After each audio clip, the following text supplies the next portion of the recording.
The dust had not yet settled on Eleanor Wells's grave when the first neighbor came calling with a casserole and a pitying look that Isaac Wells could not stomach. And by the third week of unsolicited charity, he had made up his mind to place an advertisement in the Abilene Chronicle for a housekeeper, a governess, or any steady woman willing to come west and help him raise 3 boys before they burned the whole ranch to the ground. That was the autumn of 1874, in the rolling grassland territory of Kansas, where the cattle trails ran thick with longhorns and the wind never truly stopped blowing. Abilene had grown fast off the back of the Chisholm Trail, and it wore its prosperity with a certain rough swagger that Isaac had always appreciated. He was not a man given to poetry or sentiment, but even he understood that the land out here did something to a person. It either broke you or it filled you up until you could not imagine living anywhere else. Isaac was 34 years old, broad through the shoulders, with dark hair that had begun to silver at the temples the month his wife died. He ran a cattle operation of moderate size, 240 head, a good quarter-horse string, 3 ranch hands, and enough acreage to keep a family comfortable for generations if managed right. Eleanor had managed the house with cheerful efficiency, and her absence left a silence in the rooms that was heavier than sound. His sons felt it most of all. Caleb was 11, old enough to grieve consciously and young enough that grief confused and angered him in equal measure. He had his mother's eyes, pale gray and watchful, and he spent a great deal of time sitting on the fence of the south pasture, saying nothing to anyone. Thomas was 8 and had responded to the loss by becoming relentlessly helpful in ways that were occasionally more trouble than assistance, baking things that did not rise and mending things that did not need mending. And then there was Samuel, who was only 5 and had taken to following Isaac so closely that Isaac sometimes turned around abruptly and found the boy's nose pressed into the back of his knee, staring up at him with a wide, solemn expression that made Isaac's chest ache in a way he could not name. It was Isaac's oldest ranch hand, a leathery-faced man named Gus Pullman who had been working cattle since before Isaac was born, who finally said what needed saying. "Boss," Gus said one evening, settling into his chair on the bunkhouse porch and pulling out his pipe, "those boys need a woman in that house, not a cook who comes and goes, a real steady presence. You know I'm right." Isaac had looked out across the yard where Thomas was attempting to show Samuel how to whittle, and had nearly taken the smaller boy's thumb off twice already. "I know," he said quietly. The advertisement that ran in the Chronicle in October of 1874 was careful and plain-spoken. It described a widower of good standing and Christian character, 3 sons of various ages, a working cattle ranch outside Abilene, and a fair wage for a capable woman who could manage a household. Isaac had written it 3 times before he was satisfied that it sounded neither desperate nor cold. He did not know then that the advertisement would travel further than he intended, picked up by a postal rider who also distributed papers to several stops along the stage route, including a small Missouri town called Harrow's Creek, where a woman named Henrietta Carter was spending the last of her carefully saved money on a boarding house room and wondering what on earth came next. Henrietta was 28 years old, and she had come to the edge of her story in Harrow's Creek, the way a river comes to a cliff, fast and without much warning. She had grown up in St. Louis, the daughter of a schoolteacher father and a seamstress mother, and had been educated well enough to teach herself, and to keep accounts, and to read Latin, which was admittedly less useful on the frontier. She had been engaged once, to a young man named Frederick who had gone to work for a land speculator, and gradually become someone she did not recognize. And when that engagement ended, she had taken a teaching position in a town called Millfield, Missouri, and made herself useful and quiet and content enough that she nearly forgot she had ever wanted more than that. Then Millfield's school board had decided they did not need a woman teacher anymore, not when there was a retired minister willing to take the position for less pay.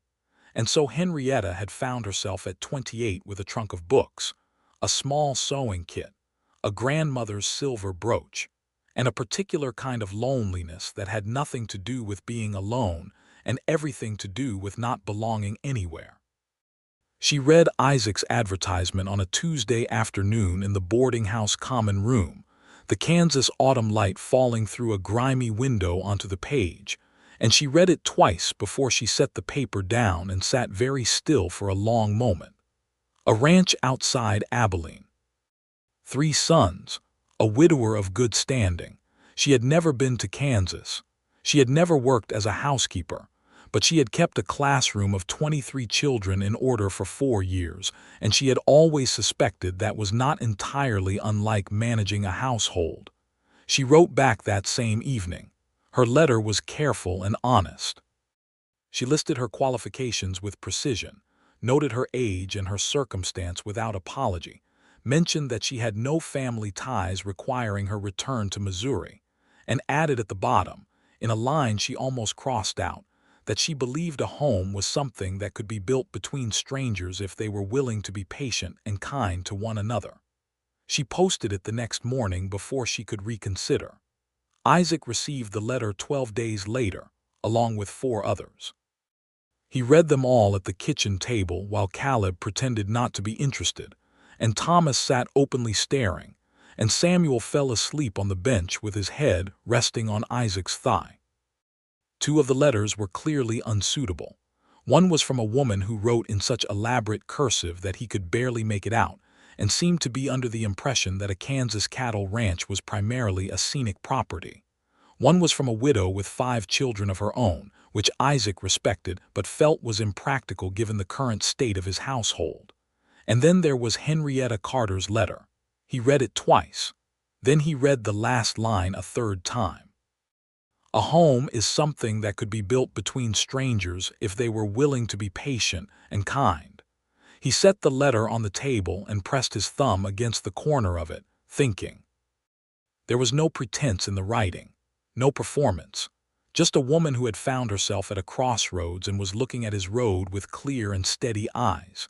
He wrote back the following morning. His reply was, by his own admission, not elegant. It was practical and honest, which was the best he could do. He described the house in some detail, including the fact that the roof over the kitchen needed repair before winter and the wood stove was reliable but temperamental. He described his sons with a candor that surprised him as he wrote it, saying that Caleb was grieving and difficult, that Thomas was eager and sometimes overwhelming, and that Samuel was 5 and still sleeping in Isaac's room on account of nightmares. He told her the wage he was offering, which was fair by any standard. And then, because her last line had stayed with him, he wrote that he believed she was right about homes being built between strangers, and that patience and kindness were qualities he could promise, even when everything else was uncertain.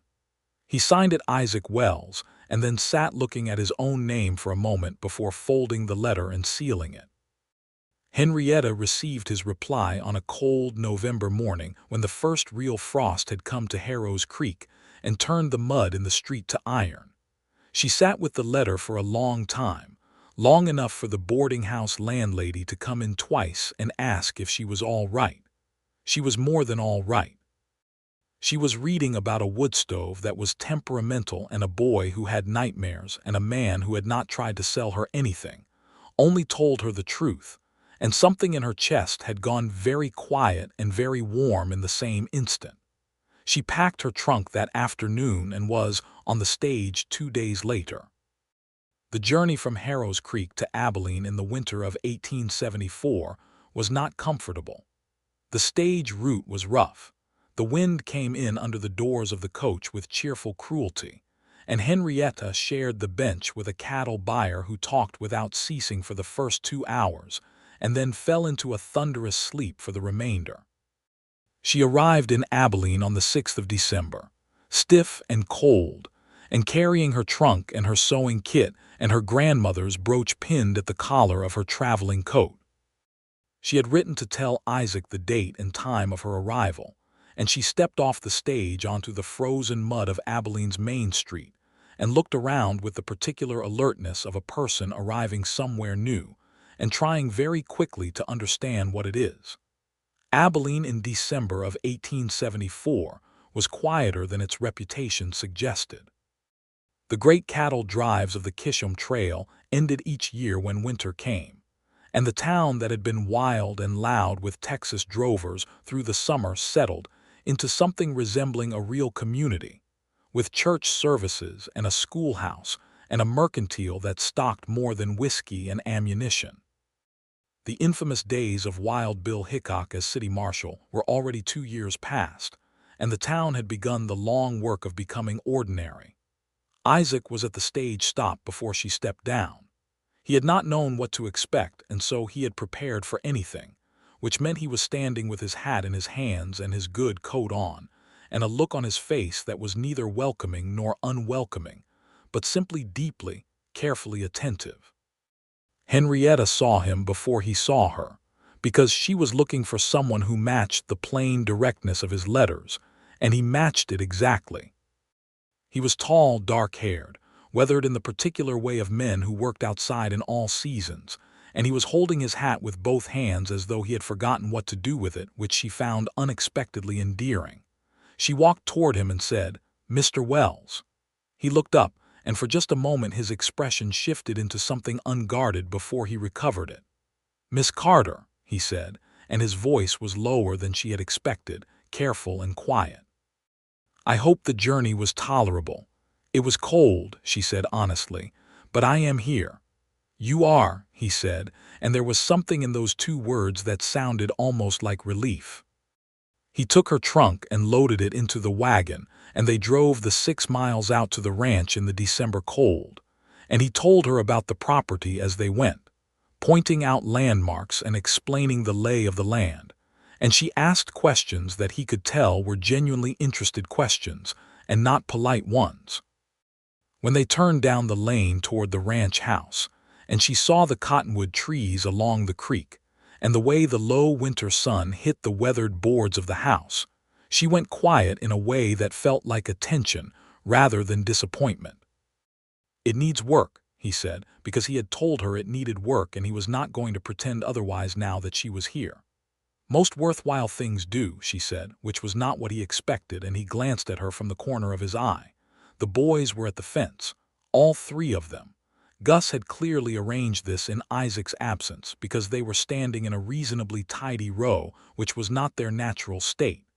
Caleb had his arms crossed, which was his default posture these days. Thomas was vibrating with barely contained energy. And Samuel was standing with one small hand holding onto the fence post and the other pressed flat against his own chest, watching Henrietta's arrival with enormous eyes.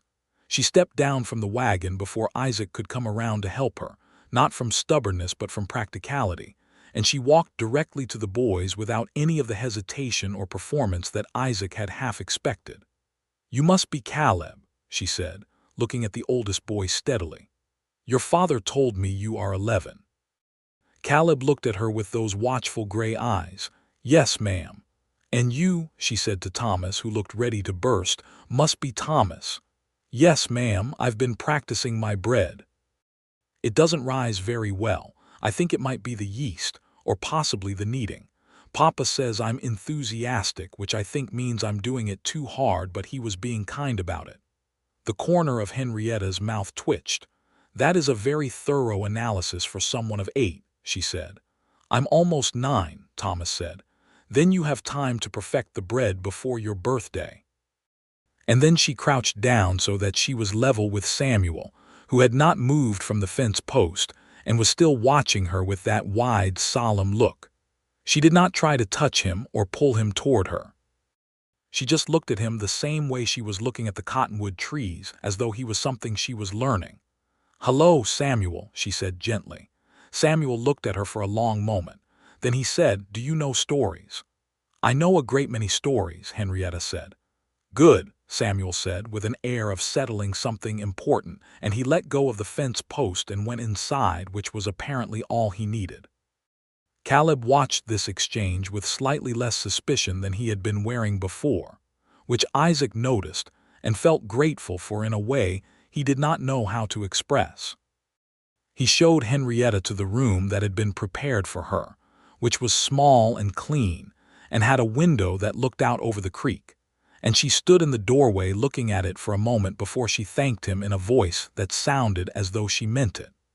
The first weeks were the careful work of two adults learning to share a space without stepping on each other's territory. Henrietta was up before dawn each morning, a habit from her teaching years, and she had the kitchen stove going and water heating before Isaac came in from checking the stock. He had expected to need to show her where things were, how the household ran, what the boys needed in the morning, but she absorbed it all with a quiet efficiency that reminded him of watching a good horse learn new ground, sure-footed and adaptable. She found the roof repair situation herself on the fourth morning, when a section of the kitchen ceiling developed a slow drip following a cold rain. She put a pot under it, assessed the angle of the drip, went outside to look at the roof, and had Gus up there with a hammer and tar paper by noon. Gus came down off the roof saying, "Yes, ma'am," in a tone of surprised respect that he normally reserved for Isaac alone. She was also, it turned out, a genuinely excellent teacher.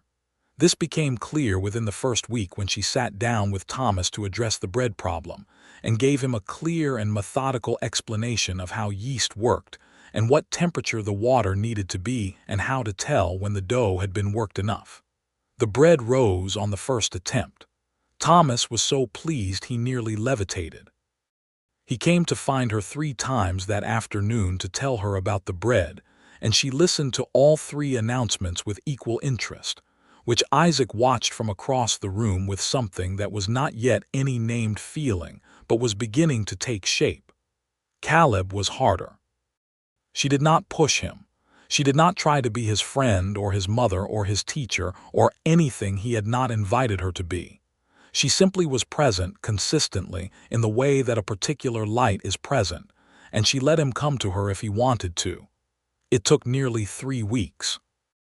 Then one evening when Isaac was in the barn and Thomas and Samuel were already in bed, she was sitting at the kitchen table mending one of Isaac's shirts by lamplight, and Caleb came in from outside and sat down across from her without being asked. "Did you know my mother?" he asked. "No," she said, setting down the shirt. "I did not. I wish I had known her because your father speaks of her with great respect." Caleb was quiet for a moment.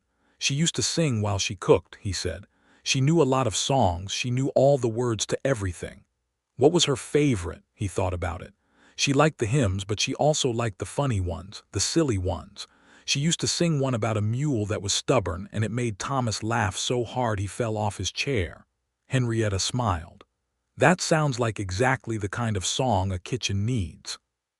Caleb looked at her across the table, and something in his face had shifted into something younger and more vulnerable than the armor he usually wore. "Are you going to stay?" he asked. It was a direct question, and she gave it a direct answer. "I intend to," she said. "That is all I can promise right now, but I intend to." He nodded once, as though they had concluded a negotiation, and went to bed. But in the morning he said good morning to her before anyone else did, which was not nothing. Isaac witnessed almost none of these individual moments, only their cumulative effect, and it unsettled him in a way that he did not initially understand. He had hired Henrietta Carter because his household needed capable management, and his sons needed consistent care, and she was providing both with a competence that exceeded his expectations. This should have been straightforwardly satisfying. Instead, it produced in him a strange restlessness that he noticed most acutely at the dinner table, when the conversation moved easily between her and his boys, and he sat at the head of the table feeling simultaneously grateful and something else he was not yet ready to name. December became January, and January in Kansas was a serious business. The temperature dropped hard, and the wind came across the plains like something with a purpose, and the ranch contracted around the warmth of the stove and the lamplight and the close daily company of 5 people who were slowly, without making a decision about it, becoming something that resembled a family. One evening in mid-January, a hard freeze had kept everyone inside since afternoon, And after supper, Isaac sat near the stove with his account books and Henrietta sat at the table, helping Samuel sound out words in a reader she had found in her own trunk and brought out as though it were a natural thing to do. Thomas was drawing horses on a piece of brown paper with a charcoal pencil, and Caleb was reading a dime novel about a frontier scout that Isaac disapproved of moderately on principle and had not actually confiscated. "That word is too hard," Samuel said, pointing at the page with one small finger. "Try it anyway," Henrietta said. "Bewildered," Samuel said slowly, working through it. "Bewildered, what does it mean?" "It means confused in a way that feels like being lost in a big, interesting place," she said. Samuel considered this. "Like how I felt when we went to Abilene last summer and there were too many people and I couldn't find Papa for a minute." "Exactly like that," she said. "Is that what you felt when you came here?" Samuel asked, with the directness of a 5-year-old who has not yet learned to be diplomatic. Henrietta looked at the boy for a moment, and Isaac, without lifting his eyes from the account books, was listening with an attention so complete that he had stopped actually seeing the numbers on the page. "A little," she admitted. "But less than I expected." "Because of us?" Samuel asked. "Because of all of it," she said. "The house and the creek and the cottonwood trees, and yes, because of you." Samuel seemed satisfied with this and went back to the reader. Isaac stared at the account book and did not move for a long moment. The incident with the horse happened in February, on a cold, clear morning when the ground was iron-hard and the sky was the particular shade of blue that appears only in winter. One of Isaac's quarter horses, a young bay mare he had been working with through the fall, had gotten spooked by something in the night and had broken through a section of fence and was standing at the far edge of the south field, still agitated, moving in tight, nervous circles.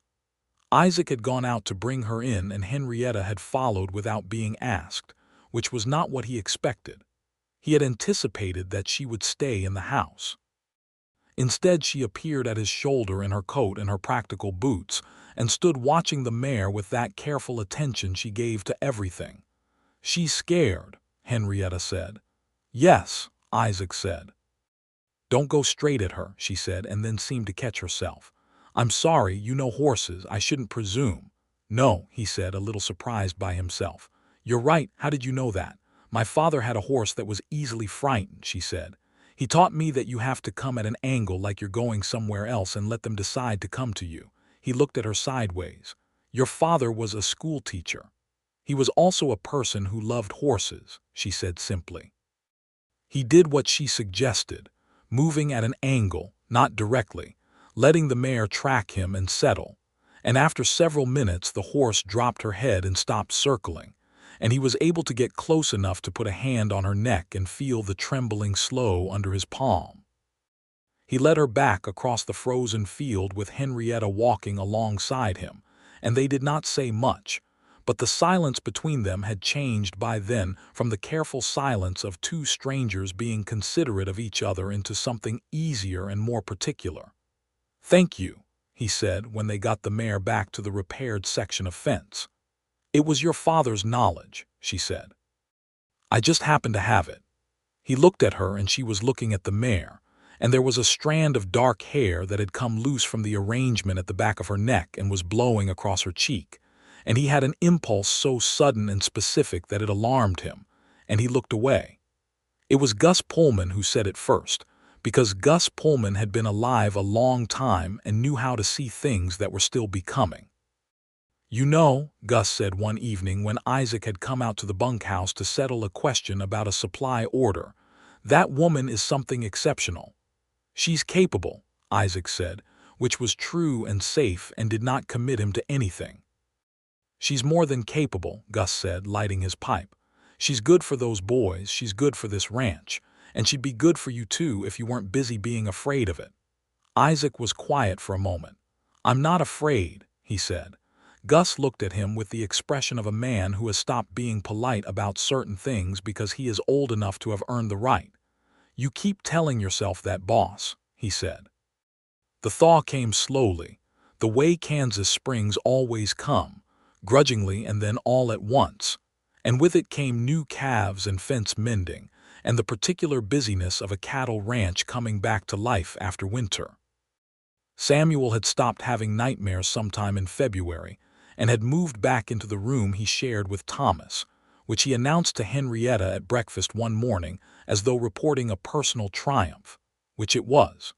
She told him she was very proud of him, and his entire face lit up in a way that Isaac saw from across the kitchen and had to look away from because it did things to his composure. Thomas's bread had become legitimately good. He made it twice a week and had begun experimenting with additions, dried fruit and molasses, and once a very ambitious attempt at a honey swirl that was lopsided but delicious. Henrietta tasted every version with genuine attention and made notes on the back of a piece of paper that she gave to Thomas as though it were a scientific document which he kept in his room. Caleb had, with cautious incrementalism, begun talking to her, not about everything, not yet, but about the things that lived at the surface, school and horses, and what he planned to do when he was grown. He had told her, one afternoon when they were sitting on the porch watching Isaac work with a young horse in the round pen, that he wanted to run the ranch one day. She had asked him what changes he would make, and he had talked for 20 minutes straight with a thoroughness and intelligence that had clearly surprised him a little, as though he had not known his own thoughts were that organized until he said them aloud. "You should tell your father those ideas," she said. Caleb glanced at her. "He already knows the ranch." "He knows it the way he knows it," she said. "He doesn't know it the way you would know it. Those are different things." Caleb looked out at Isaac in the round pen, moving in a slow circle with the young horse, and something worked itself out in his expression. "Maybe," he said. Spring was also when the trouble came from town, because no stretch of good fortune in Kansas in 1874 went entirely unchallenged by something complicated. A man named Dale Hurst had come to Abilene with money from somewhere east, claiming to be a land agent representing interests in railroad expansion, and he had begun approaching ranchers along the cattle route with offers to buy parcels of land. Some of those offers were reasonable and some were not, and Hurst himself was the kind of man who smiled very easily and whose eyes did not participate in the smile. He rode out to the Wells Ranch on a Tuesday in April when Isaac was checking cattle in the north pasture, and only Henrietta and the boys were at the house. He was well dressed and polite in an automatic, practiced way, and he asked for Isaac and was told he was not at home. And then he sat on his horse looking at Henrietta with an assessment in his eyes that she had encountered before and did not care for. "And you are?" he asked. "Miss Carter," she said. "I manage the household for Mr. Wells." "Manage the household," he repeated in a tone that made the phrase sound diminished. "Pretty woman like you, stuck out here on a cattle ranch." "Not stuck," she said pleasantly. "I'm quite exactly where I choose to be." He left when it was clear Isaac was not coming back soon, but he left with the air of someone who intended to return, and Henrietta mentioned his visit to Isaac that evening in the precise, factual way she reported anything she felt he needed to know. Isaac's expression went through several things when she described Hurst's manner. The one that settled at the end was something controlled and quiet that Henrietta had not seen on him before.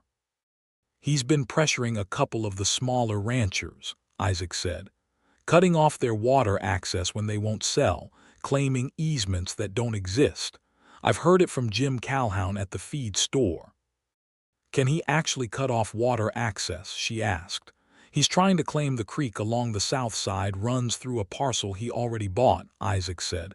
"It does not. The deed is clear, but he's hoping people won't argue it." "And will you?" He looked at her with a directness that was steady and certain. "Yes," he said. She believed him entirely. The water dispute resolution turned out to involve Isaac riding into Abilene 3 times over the course of a month, producing his deed at the county office, and having a frank conversation with the county clerk that resulted in Hurst's claim being formally denied and noted in the record. Isaac was not a man who sought conflict, but he was not a man who backed away from it when it came for something that was his, and watching him navigate the dispute with calm precision gave Henrietta a clarity about his character that confirmed what she had been slowly, quietly coming to understand about him all winter. He came back from the final trip to town in early May with the matter resolved, and also with a small paper sack from the mercantile that he set on the kitchen table without particular ceremony. Inside was a packet of good black tea, which she had mentioned once in passing as something she missed, and a book of poetry that had come in on the stage from a shop in Kansas City. "The clerk at the mercantile said the poetry is good," he said, not quite meeting her eyes. "I don't know much about poetry myself." She picked up the book and looked at the cover, Emily Dickinson. She looked up at him and he was looking at the table with a studiousness that was entirely unconvincing. "Isaac," she said. It was the first time she had used his given name. He looked up. "Thank you," she said. He nodded once and went out to see about the horses, and the color that had moved along his jaw before he turned away was not from the May sun. The spring brought something else along with the thaw, and that something was Henrietta's old friend Margaret Holly's, who had been corresponding with Henrietta since November and who arrived in Abilene on the stage in the third week of May, having come out from Missouri on what she described as a visit, but which was transparently also an inspection. Margaret was 31, cheerful, opinionated, and entirely without restraint when it came to saying what she thought, which had been the foundation of her friendship with Henrietta for 10 years. She stayed in town at the hotel and came out to the ranch on borrowed time from a friend with a cart, arriving at mid-morning on a Wednesday to find Henrietta hanging laundry in the side yard, while Samuel helped by handing her clothes pegs one at a time with tremendous seriousness. Margaret embraced Henrietta with warmth and then stood back and looked at her with the assessing eye of a person who has known someone long enough to read them past the surface. "You look different," Margaret said. "I've been working outside more," Henrietta said. "That's not what I mean, and you know it," Margaret said. They took tea on the porch while Samuel napped inside and the ranch went about its noon quietness, and Margaret looked at the view and the house and the cottonwood trees along the creek and then looked at Henrietta. "He's handsome," she said. "Margaret, I saw him for approximately 4 seconds when he came out of the barn, but that was enough. Dark hair going gray at the temples, nice posture, the kind of man who handles things quietly." She tilted her head. "Is he kind?" Henrietta looked at the cottonwood trees for a moment. "Yes," she said. "He is genuinely kind, not in a performed way, in the way that's just part of how he is." "And," Margaret prompted. "And nothing," Henrietta said. "Henrietta Jane Carter," Margaret said. "I have known you since we were both 19 and sharing a terrible rooming house in St. Louis, and you have never in your life looked the way you are looking right now when you talk about a man who is nothing." Henrietta was quiet. "It's different from what I expected," she finally said. "I came here because it made practical sense and I needed somewhere to be. I did not come here expecting anything else. And then I was here and it was real and it was hard in the ways real things are hard, and then—" She stopped. "And then," Margaret said softly. "And then he brought me tea and a book of Emily Dickinson and wouldn't look at me when he did it," Henrietta said, and her voice had gone quiet and undefended in a way it rarely was, "and I understood that I am in a great deal of trouble." Margaret was smiling. "Is that what it's called?" "Don't say anything to him," Henrietta said immediately. "I wouldn't dream of it," Margaret said, in a tone that meant she was thinking about it. She did not say anything to Isaac directly. What she did do, when he came in for the midday meal and the 5 of them sat around the kitchen table together, was watch the 2 of them with the practiced attention of a woman who had known Henrietta long enough to see the things Henrietta thought she was hiding. The way Henrietta passed Isaac the bread before anyone asked. The way Isaac moved slightly to the side when she reached past him for the salt, accommodating her without thinking about it. The way their eyes met for a fraction of a second when Thomas said something funny and then quickly went elsewhere. The way Samuel climbed confidently into Henrietta's lap when the meal was finished, and she put her arms around him without any of the self-consciousness of someone who was still figuring out their place. When Margaret left that afternoon, She took Henrietta's hand and held it and said, "You belong here. It's as plain as anything. Don't let yourself talk yourself out of it." Henrietta stood in the yard long after Margaret's cart had gone down the lane and turned onto the main road, and the May wind moved through the cottonwood leaves and the ranch was quiet around her, and she thought about what it meant to belong somewhere. She had thought she knew what home was. Her parents' house in St. Louis, the schoolhouse in Millfield, the boarding house room in Harrow's Creek. But none of those had ever felt like this particular ranch on this particular evening, with the smell of new grass and the sound of the boys inside arguing companionably about something, and the light going long and gold across the south field. She was still standing there when Isaac came out of the barn and found her. He stopped a few feet away, reading her the way he had learned to read things on this ranch, with patience and without forcing anything. "All right?" he asked. "Yes," she said. "I was just thinking." "About what?" She turned to look at him, and there was something in her expression that she had stopped guarding quite so carefully. "About whether I made the right choice," she said, "coming here." He looked at her steadily. "And I think I did," she said. The silence that followed was the kind that has weight and substance. He moved slightly, just his weight shifting from one foot to the other, and then he said, "I'm glad you came." And his voice was quiet and completely undecorated, which was why it landed the way it did. "So am I," she said. The summer of 1875 unfolded with the slow richness of a season that knows how good it is. The cattle were healthy, and the spring calves came without serious trouble, and the boys were out of doors from dawn to dusk.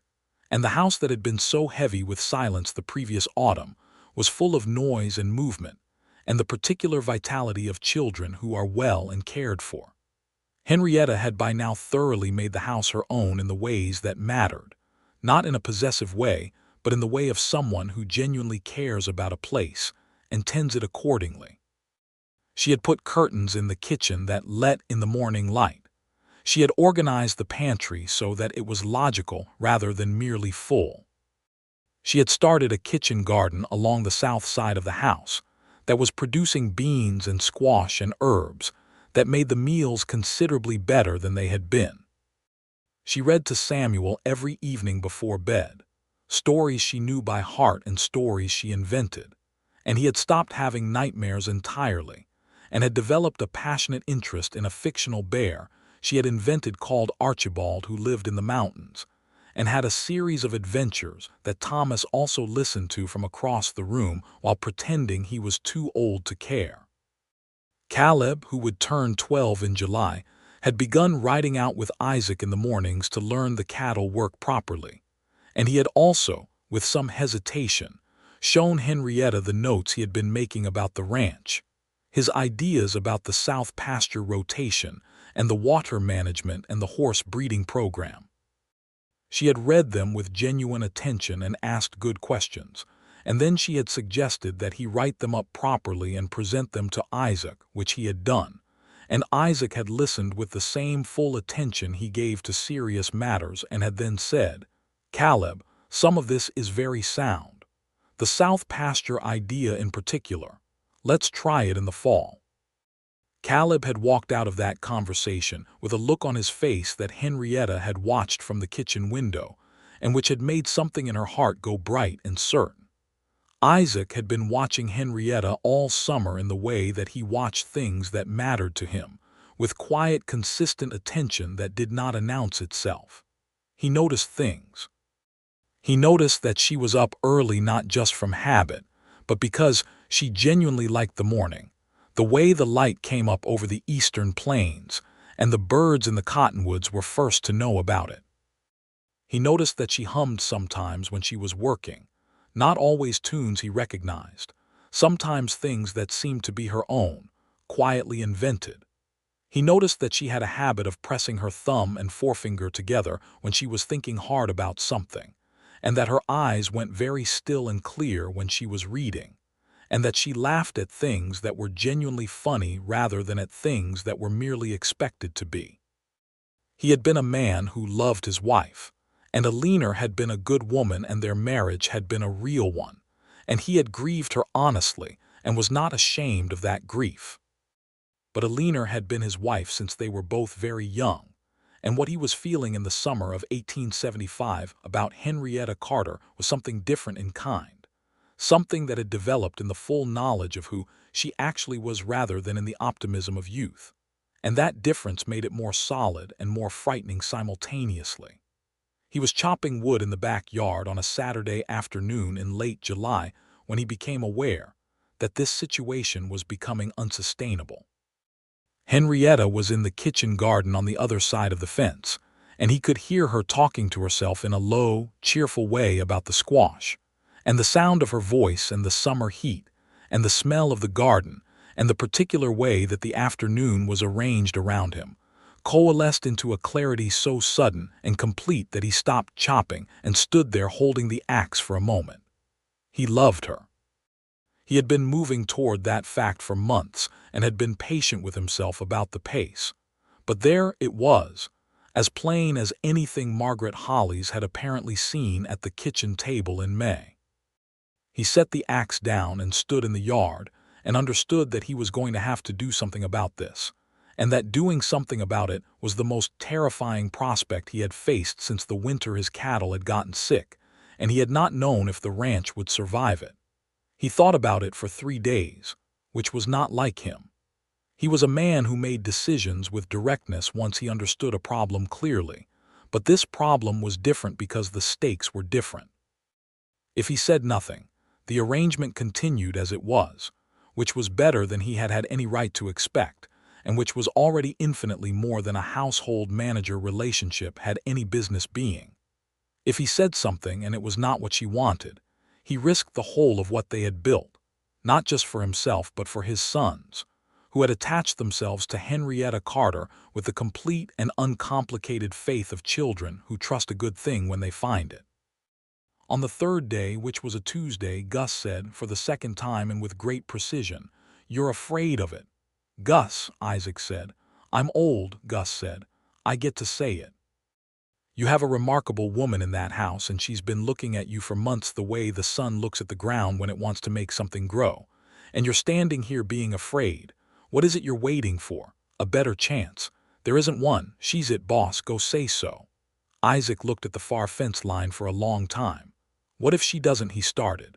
"Then you deal with it honestly," Gus said, "like the man you are, but she does. Anyone with eyes can see she does." Isaac found Henrietta that evening after the boys were in bed. She was sitting on the porch with the Emily Dickinson book open in her lap, and the late summer light making everything look like it was made of something precious. She looked up when he came out, and the look on her face when she first saw him, before she had a moment to arrange it into anything, was the thing he took with him when he sat down in the chair beside her. "I need to say something," he said. "All right," she said. She had closed the book. He looked out at the yard and the cottonwood trees in the evening light, and then he looked at her. "I am not a man who is good at this kind of thing," he said, "at saying things this way. I'm better at fixing problems and managing land and dealing with difficult horses.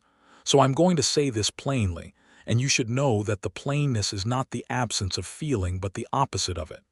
She was very still. "I love you," he said. "I have loved you for some time without knowing exactly what to do about it, and I have arrived at the conclusion that I have to tell you because not telling you is not something I can continue to do. I know that this is not what you came here for, and I know that I am asking something complicated, and that you are a person who deserves to have a choice about it, and so I am giving you one. That is all. That is what I needed to say." The evening was very quiet. The cottonwood leaves moved in a small breath of wind. "Isaac," she said, and her voice was soft and clear, "do you remember what I wrote in my first letter to you, about homes being built between strangers?" "Yes," he said. "I think I was writing about myself," she said. "I think I already knew, even before I came here, that I was looking for something I had not been able to name.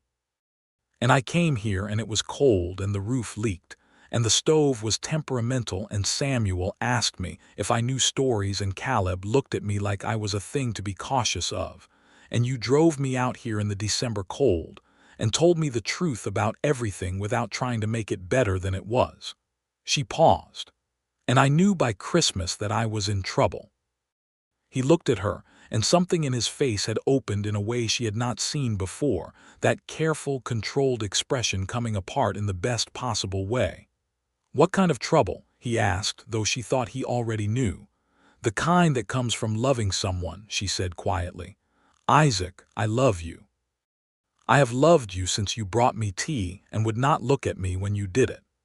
He reached across the space between the chairs and took her hand, and she held onto it the way someone holds onto something they have been reaching for through a very long winter.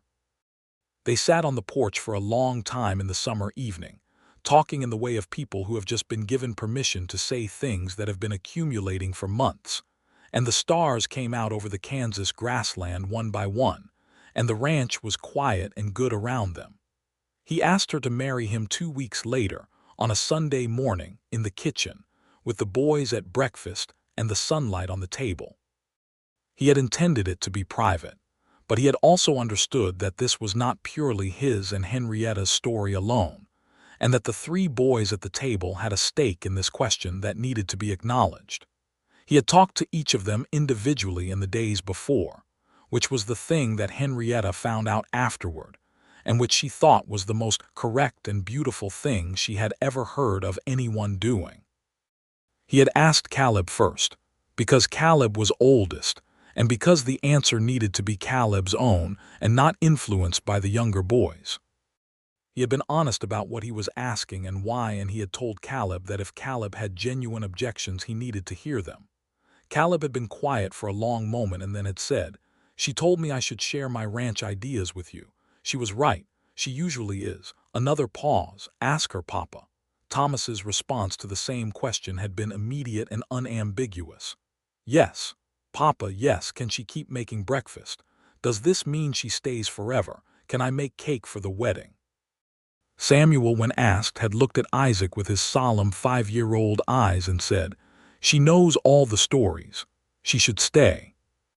And so on that Sunday morning, Isaac set down his coffee cup and looked at Henrietta across the breakfast table and said, "I would like to ask you something, and the boys know what I am going to ask, and they have opinions about it." Henrietta looked around the table at 3 boys who were trying and failing to look as though they did not know what was happening. Thomas had his hand pressed over his mouth. Samuel was watching her with barely contained excitement. Caleb was looking at his plate with the carefully neutral expression of someone who cares very much about an outcome and is trying not to show it. "Isaac," she said, "are you doing what I think you are doing?" "I am asking you to marry me," he said, with the plainness that was his habit and his best quality. "I am asking you to be my wife and to stay here on this ranch, which needs you in ways I am only beginning to be able to describe, and to let me be your family if you want one, and to give those boys a mother if you are willing, because they need one and because I think you might be exactly the right one." He paused. "And because I love you." Which I said on the porch, and which I am saying again now, so it is clear. The kitchen was so quiet that the sound of the stove was very loud. Then Samuel said, "Please say yes," in a whisper that was not actually a whisper, and Thomas stuffed his whole fist in his mouth to keep from saying something, and Caleb pressed his thumb hard against the edge of the table and did not look up. Henrietta looked at Isaac, and her eyes were bright in the morning light. "Yes," she said. "Isaac Wells, yes." Thomas made a sound that could only be described as a triumphant explosion. Samuel slid off his chair and ran around the table and flung himself at Henrietta with his whole body, and she caught him and held him close, laughing. Caleb looked up from the table and met Isaac's eyes, and for the first time in longer than Isaac could remember, his oldest boy's face was completely without guard or armor, just a boy who was glad, and Isaac had to look at the ceiling for a moment before he could trust his own expression. They were married in September of 1875 at the church in Abilene, which was a plain white clapboard building that smelled of pine and beeswax, and the accumulated prayers of a community that was slowly making itself out of the rawness of the frontier. It was not an elaborate occasion. Henrietta wore her best dress in a deep blue that turned her eyes to something the color of October sky, and Margaret Hollis had come from Missouri for the event and sat in the front pew with a handkerchief and the expression of a woman who has been proven right about something important. Gus Pullman sat in the third row and cleaned up better than anyone had expected. The other two ranch hands were there. Several of the neighboring families came, the Calhouns from the feed store and the Pattersons from the ranch to the north, and there was a very well-behaved community of Abilene citizens who had heard about the widower Wells and his housekeeper, and had opinions about the romance that were almost entirely positive. Caleb stood at his father's side. Thomas served as an unofficial usher with such enthusiasm that he directed 3 people to the wrong pews before Gus caught his eye and made a gesture meaning stop it. Samuel sat in the front pew very straight and very serious, and when the preacher asked Isaac if he would have this woman as his wife and Isaac said he would, Samuel, apparently satisfied, sighed deeply and leaned against Margaret Hollis, who had never met him before and found him so charming she put her arm around him immediately. When the preacher asked Henrietta if she would have this man, she looked at Isaac, and the look was the kind that does not need words to explain itself, that is complete and clear and requires no translation. "I will," she said. The reception afterward was held at the ranch, which Gus and the ranch hands had decorated with more care and creativity than anyone had given them credit for, with paper flowers and lanterns, and a long table with more food on it than was strictly survivable. Thomas had made a cake. It had risen beautifully. He had decorated it with white frosting that was slightly lopsided in a way that made it look more festive than a perfect cake would have. He stood next to it all afternoon, with the proprietary air of an artist at his own gallery opening. It was Margaret who caught Henrietta alone for a moment in the kitchen in the middle of the afternoon, while the noise and happiness of the celebration continued outside. "Well," Margaret said. "Well," Henrietta said, and she was looking out the kitchen window at the yard where Isaac was laughing at something Caleb had said, which was not a common sight and was therefore a remarkable one, and the afternoon light was on the cottonwood trees along the creek, and Samuel was sitting on Gus Pullman's boot with an expression of complete contentment. "You belong here," Margaret said again. Henrietta turned to look at her oldest friend. "I know," she said, and there was nothing tentative in it. "I finally know." The autumn of 1875 was the best Isaac could remember in many years. He had his sons and his ranch and his wife, and the word felt right in a way he had not expected, not the contractual fact of it but the daily living reality. He woke up each morning and Henrietta was there in the house, filling it with her particular presence, the humming and the morning light and the quiet intelligence and the laughter that was not performed for anyone, but was just the sound of a person who finds things genuinely funny. She had a way of making the ordinary days feel substantial, not by making them dramatic but by being fully in them, and he found himself at the end of each day not anxious to have it be over but reluctant to let it go. She had taken on the household accounts at his invitation, and had immediately found 3 places where money was being wasted through disorganization, which she corrected with the systematic satisfaction of someone solving a puzzle. She continued Caleb's informal education in ranch management, helping him write up his ideas clearly and think through the logistics of each. She kept reading to Samuel and had begun teaching him his letters in earnest, and he was learning with a speed that amazed everyone. Thomas's bread production had expanded into a general baking enterprise that he had proposed, with some seriousness, as a potential commercial concern, and Henrietta had helped him write up the numbers, which showed that while the Reed Brothers Mercantile in Abilene did purchase baked goods, the margins were narrow and the logistics of regular delivery from the ranch were complicated, which Thomas had received as useful information rather than discouragement. Winter came again, and it was a different winter. Not easier, because Kansas winters are not particularly interested in being easy, but warmer in the ways that matter. There were evenings of great contentment around the stove, and there were also evenings of disagreement, because two real people in a real household do not agree about everything, and Isaac and Henrietta were both direct enough to say so.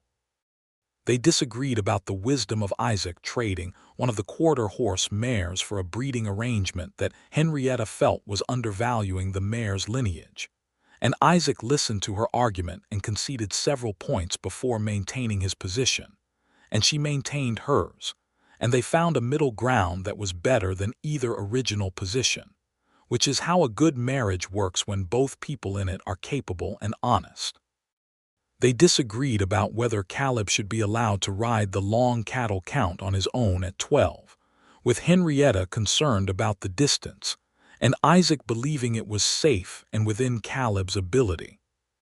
They compromised on Caleb doing the eastern section, which was shorter, and Caleb came back from it with a dignity and pride that silenced any residual arguments.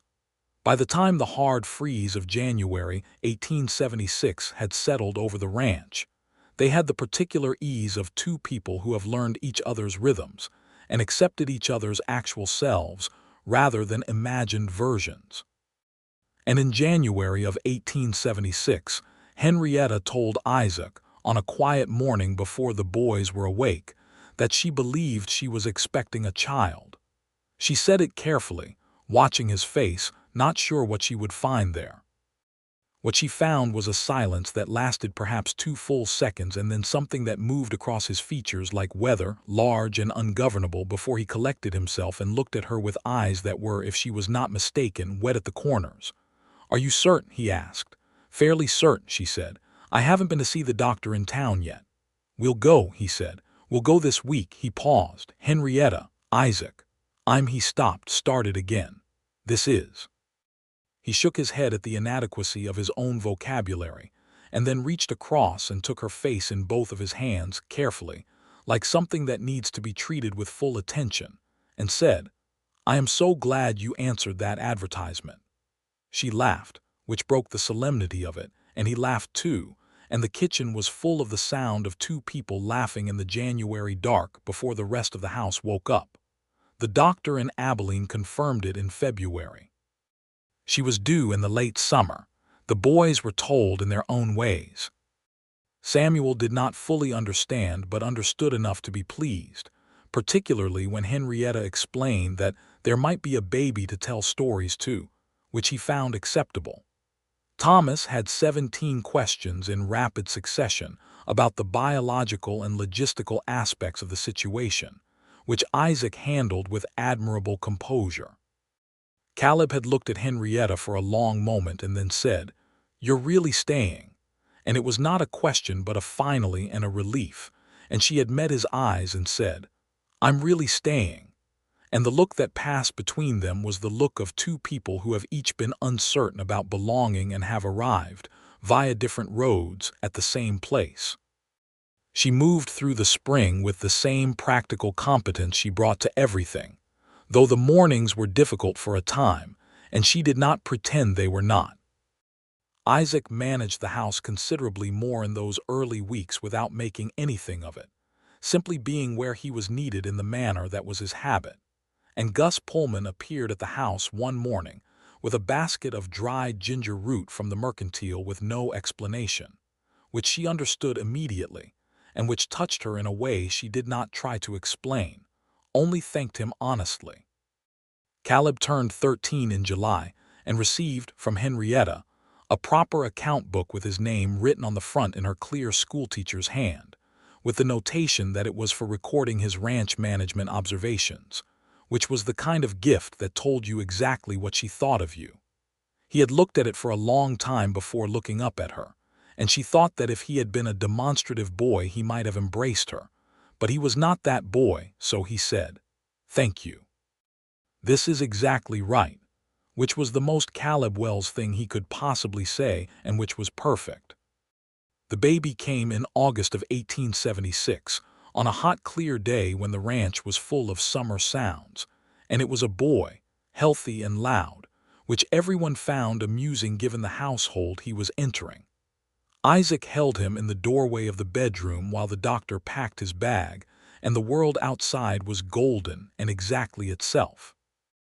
They named him Henry after the first syllable of Henrietta, which was Isaac's quiet idea and which, when he told her, produced in her a silence of such fullness that she had to close her eyes for a moment.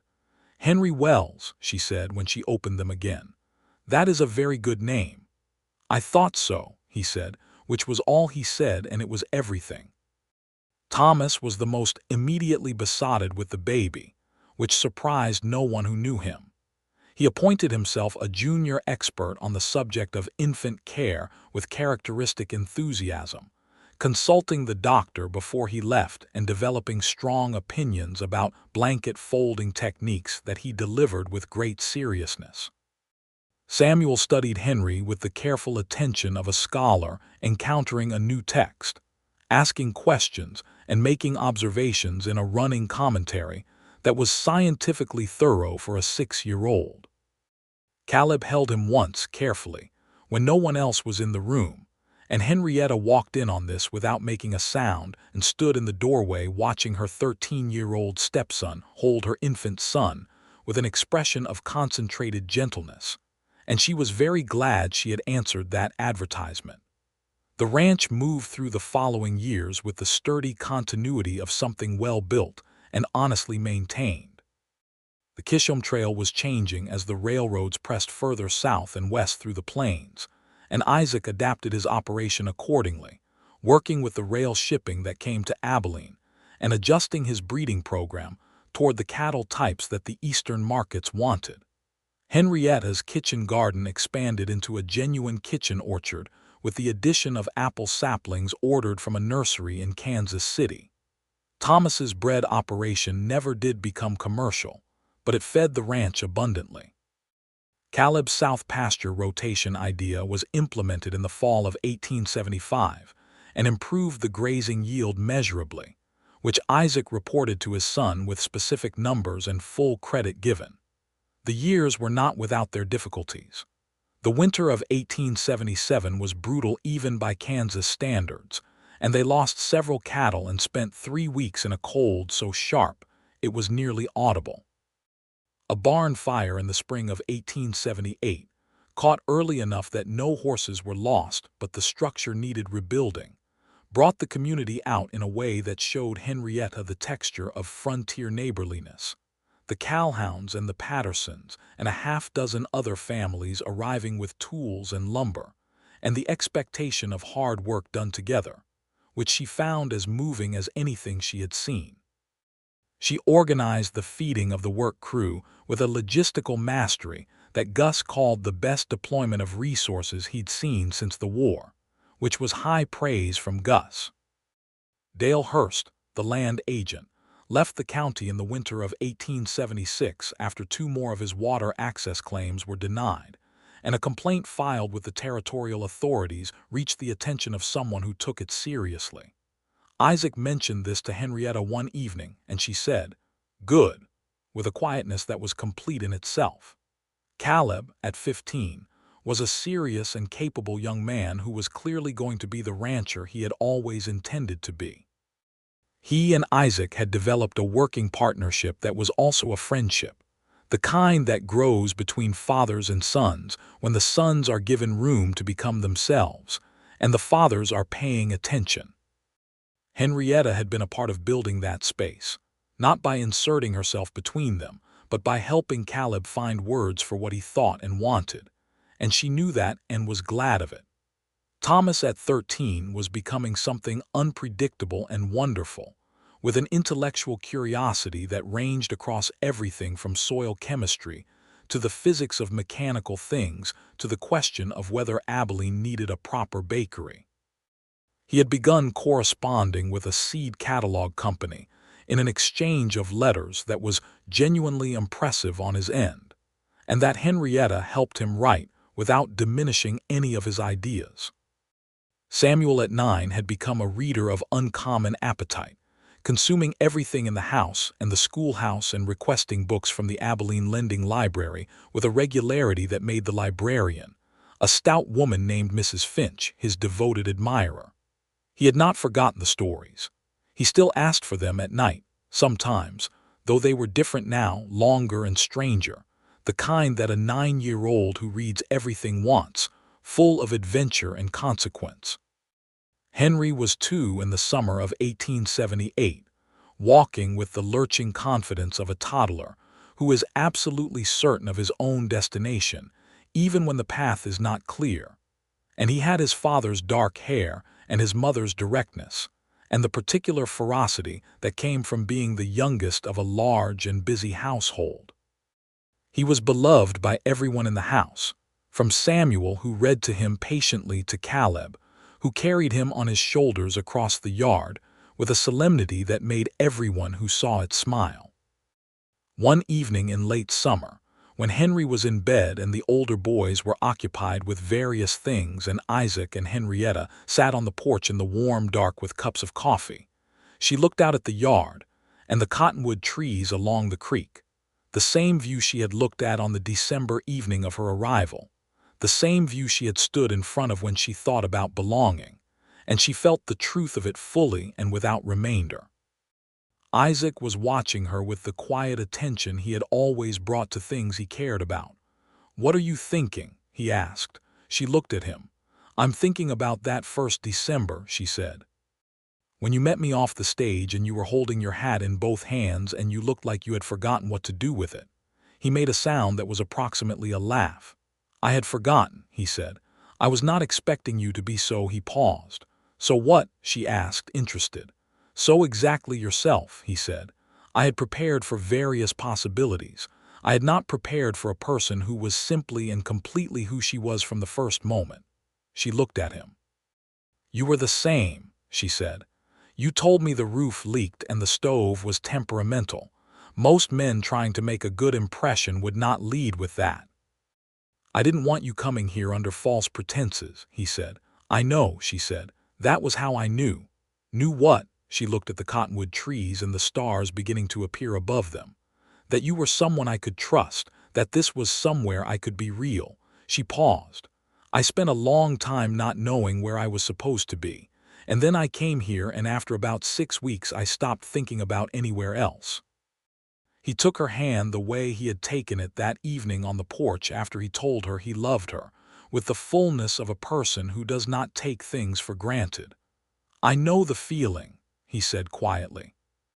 They sat in the warm August dark for a long time, the ranch settled and breathing around them, and there was no part of the life they had made together that felt incomplete. In the fall of 1878, Gus Pullman retired from cattle work, which was a momentous event.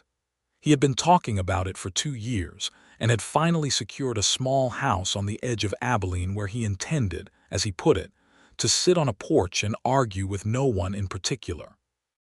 Isaac gave him a genuine and generous severance and a good horse, and the boys gave him a party that Thomas had organized with his usual comprehensive ambition.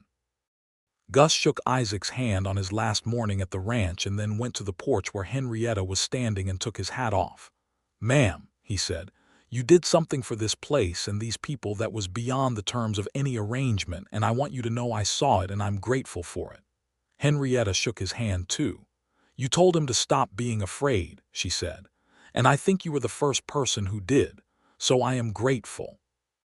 Gus put his hat back on and cleared his throat and said, "Well," and went to his horse before things became too emotional, which was the most Gus Pullman thing he had ever done.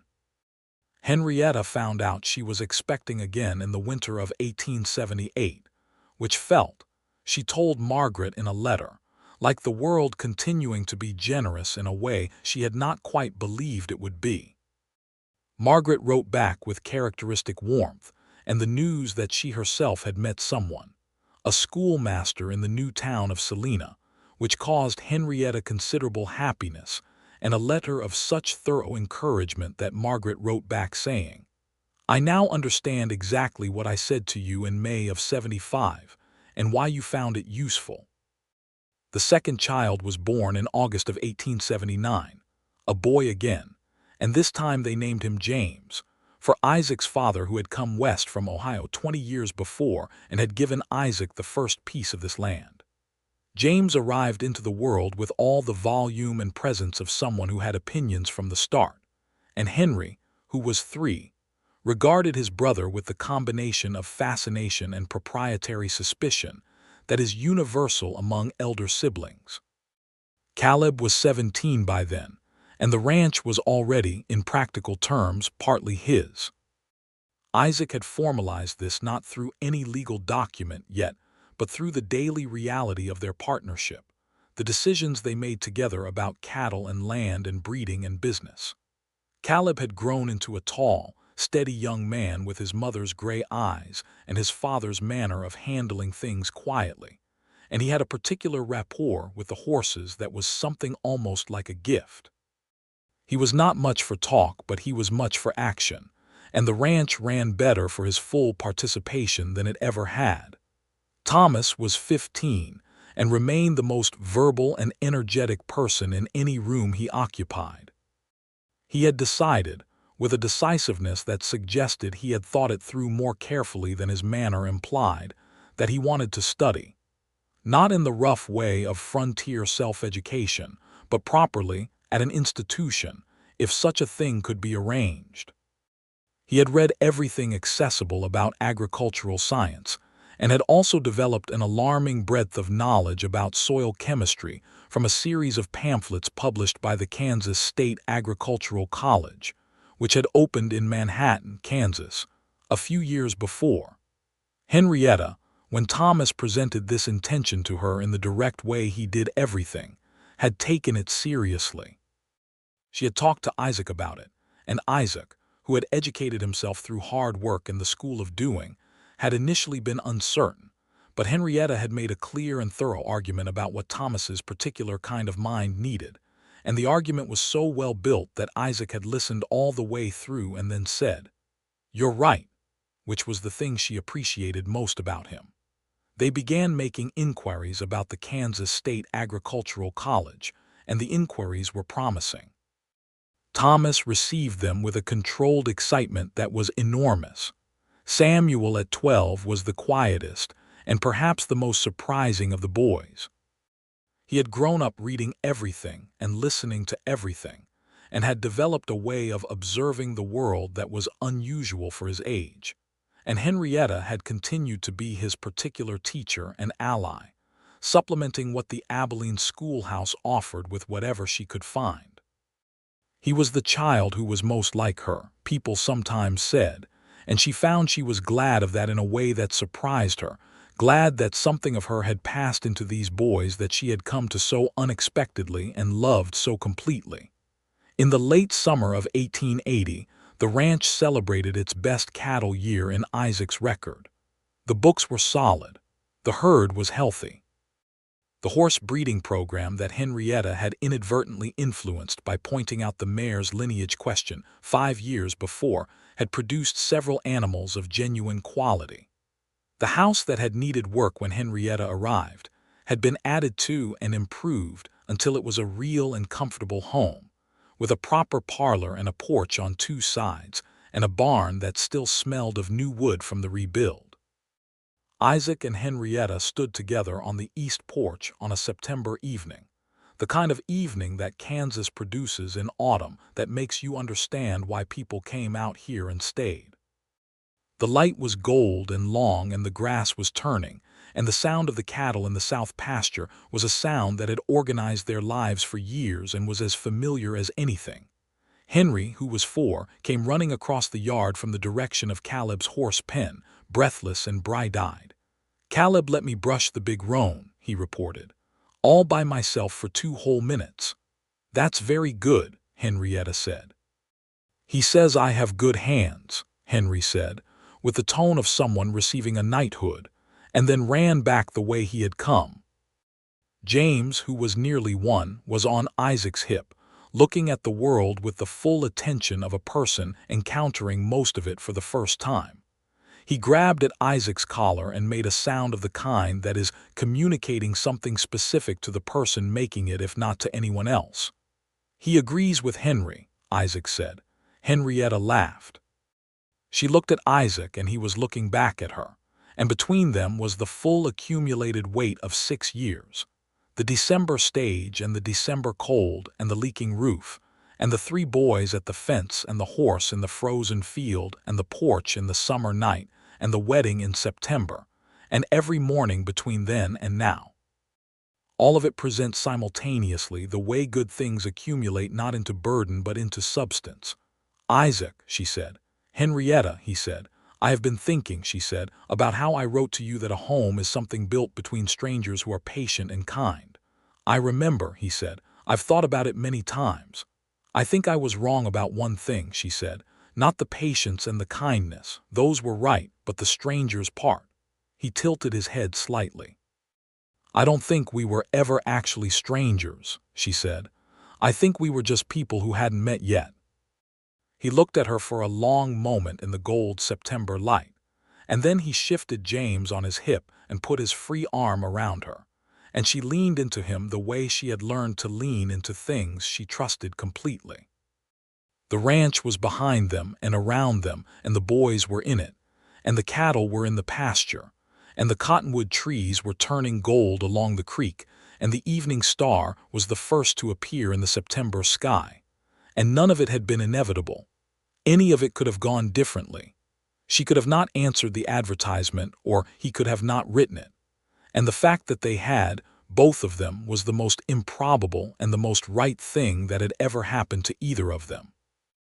Years later, when Henry and James were grown and Caleb was running the ranch with the capability that anyone who had read his account book notes at 13 could have predicted, and Thomas had come home from the agricultural college with a degree and a series of soil improvement ideas that he implemented on the Wells acreage to genuinely measurable effect, and Samuel had become a teacher in Abilene with a classroom of his own, the story was told more than once, at the table, at celebrations. In the easy way of families who have enough history to draw from. How she had come off the stage in December with her trunk and her grandmother's brooch and her last savings. How he had stood holding his hat in both hands. How Samuel had asked if she knew stories. How the roof had leaked and the stove had been temperamental, and the mare had stood in the frozen field, and Gus Pullman had told Isaac to stop being afraid, and the letter had been placed in the Chronicle, and the answer had come from a boarding house room in Missouri, where a woman who needed somewhere to belong was reading about 3 boys who needed a mother, and both of them had been right about the other in ways they could not have known until they were in it and finding out. "How did you know?" Henry asked his mother once when he was old enough to be asking such questions and young enough to want the answer in its fullest form. She thought about it for a long time. "He told me the truth from the start," she said finally.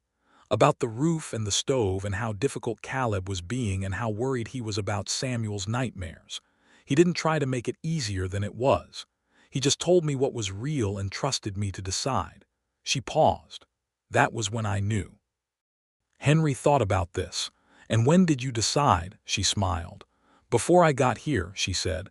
"I decided somewhere between Missouri and Kansas in the stagecoach in the cold. Before you even met him." "I met him in his letter," she said. "The rest was just confirmation."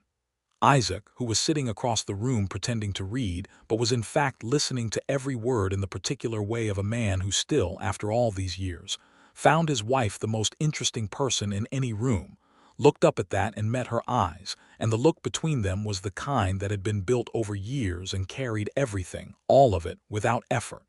The ranch continued. The seasons turned. Caleb married a woman named Ruth in 1882, a calm and intelligent woman from one of the neighboring ranches who understood cattle and had the patience for Caleb's silences, which was exactly the right match. They lived in the original ranch house, while Isaac and Henrietta had built a smaller house along the creek where the cottonwood trees were thickest. And Isaac said it was to give Caleb room to run things, and that was part of it. But the other part was that Henrietta loved that particular spot along the creek, and he had been waiting for a reason to build there. The new house was small and well-made, and had a porch that faced east and caught the morning light, and Henrietta's kitchen garden was replanted beside it, and the books came with them, and the temperamental stove, which had been replaced twice, and had still somehow remained temperamental, as though temper was a quality that transferred between stoves regardless of the model. Thomas came back from the college and worked the land with his new knowledge, and also, inevitably, wrote extensively about it, submitting articles to the agricultural journals that were published under his own name, Isaac Wells's son, which made Isaac quietly proud in a way he expressed by saying nothing but reading every article twice. Samuel's classroom in Abilene became known as the classroom where things happened, where children went from not reading to reading, and where history was told as something living rather than something dead. And the people who came through it over the years carried something of his mother's belief in them, that learning was a joy, and that understanding was a right. And some of them said so years later when they were grown, that they had a teacher who made them believe they were capable of more than they knew. James grew up the loudest of them all, which had been suggested by his first hours and confirmed by every year thereafter. He had his mother's directness and his father's stubbornness, and his own particular energy that made everything he touched move faster. And when he was old enough to make decisions about his own life, he announced with great certainty that he was going to Texas, which he did, and became a trail boss on the cattle drives that were still running in the 1880s, though already diminishing as the railroad spread. And he wrote letters home from the trail that were the best letters anyone in the family received, full of the landscape and the weather and the people, and told with the kind of attention that comes from being raised in a house where things were noticed. Henry stayed. This was not because he had to, but because he wanted to, and the distinction was important to him. He had grown up at the elbow of Isaac and Henrietta and Caleb, learning the ranch in its fullness, and he had his own ideas about it that were good ones. And the three of them, Caleb and Henry and Ruth, who had become an essential part of the operation, ran the Wells Ranch into a new decade with the combination of Isaac's original solid foundation and Henrietta's organizational intelligence, and Caleb's instinctive feel for land and animals, and Henry's particular modern practicality that came from being born into a world that was already different from the one his father had come to. Isaac and Henrietta in the Cottonwood house along the creek had years of mornings and evenings, and the particular richness of people who have made something real together and know it. They were not always peaceful years. There were difficulties, droughts and hard winters, and the slow, hard work of watching the frontier settle into something different from itself. The cattle trails closing one by one as the railroads took the work, the town of Abilene changing as Dodge City, and then other places drew the trade, the great wild openness of the Kansas plains being cross-hatched with fences and roads and settlement. But the ranch endured, and the house along the creek was warm, and the cottonwood trees were gold again every autumn, and the grandchildren came eventually, Caleb's children who had their grandfather's dark hair and their grandmother's watchful eyes, and who climbed on Isaac's lap and demanded stories from Henrietta in exactly the same way Samuel had demanded them a generation before. She gave them stories gladly. She had always had more than enough. On a September evening in their 22nd year together, when the light was the same gold it had been on the evening she arrived and would be again, as long as September happened and Kansas happened, and the sun continued to have opinions about where it went, Isaac and Henrietta sat on the east porch of the Cottonwood house, and he was reading and she was reading, and the creek made the sound it always made, and the world was arranged around them in its familiar way, and there was nothing missing, nothing unresolved, nothing that needed to be different. She looked up from her book and found him already looking at her. "What?" she asked. "Nothing," he said, "just looking."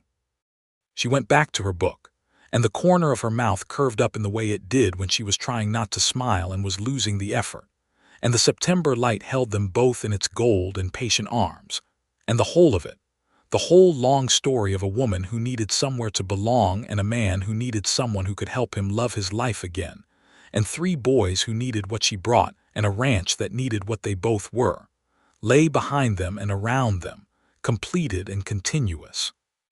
The very best kind of ending, which is no ending at all, but simply the life that was built and kept and loved, day by day, in the real and lasting way of things that are genuinely true.